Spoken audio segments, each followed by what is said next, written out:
being able to implement some of the tech, it's definitely changed how we're able to do business and also how we're able to have a life outside of business as well.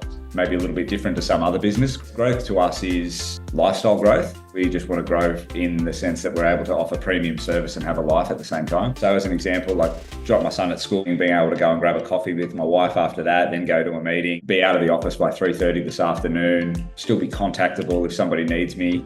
I've got the phone, I can do everything I need to do remotely. That was probably one of the big reasons why Jed and I started the business, was just we'd both been through in that grind of just working around the clock and never having any downtime and the negatives of that. So when we started the business, it was more about how can we offer premium service but maintain a lifestyle. So Realtair kind of fell into our laps when we learned about the product and realised that we could send pre-list kits, we could send agreements, we could get contracts signed, we could send proposals. We could see the benefit in the time, and being a small business that was just myself and Jed initially, we were like, okay, if I don't have to drive to somebody's house to drop off a pre-list kit, or if I don't have to drive to see a buyer and then drive to see a vendor, it would just free up more time for us to list, sell and negotiate.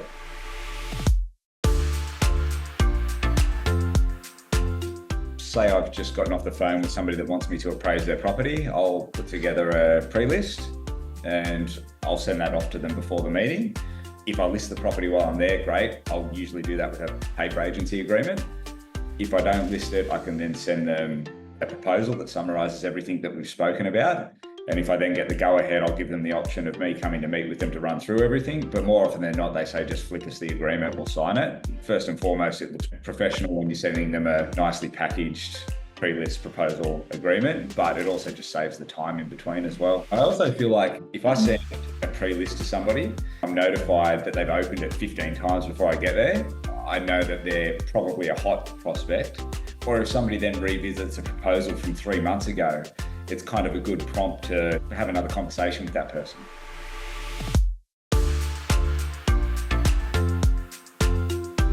If I'm sending a proposal to somebody and it says, I've met with you, we've been through these 9 sales, your home then funnels down to being comparable with these 6, and they're between 1.8 and $2.2 million, it kind of educates them on, okay, this is why I'm telling you that your home should be 1.8 to 1.98 as your 10% range. These are the marketing tools and this is why. It kind of just helps it make it easier for them to understand pricing the property accurately and having the right strategy. It's a pretty simple industry that we're in, right? Like if the vendor can get the presentation right, we can help guide them along that.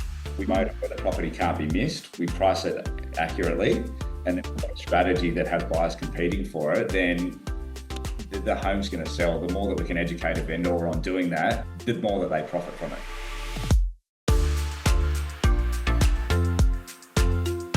It was meant to be an auction sale that came together prior to auction.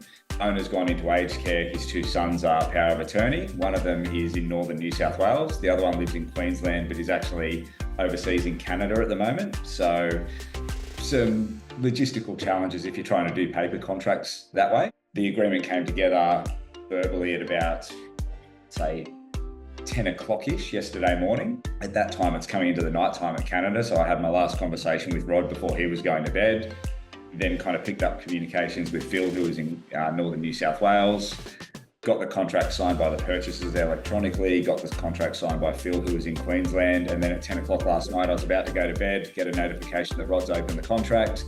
He signed it, click exchange, and it's done last night at 10 o'clock. I could go to bed knowing that it was all final. So being able to do that is just so much easier. Back in the day, it was like scan the front page of the contract, email it to them. They'd have to find a printer in a hotel, print it out, sign it, scan it, send it back. Then I'd have to print it. It just was so fiddly. Being able to do everything electronically has been a game changer for us.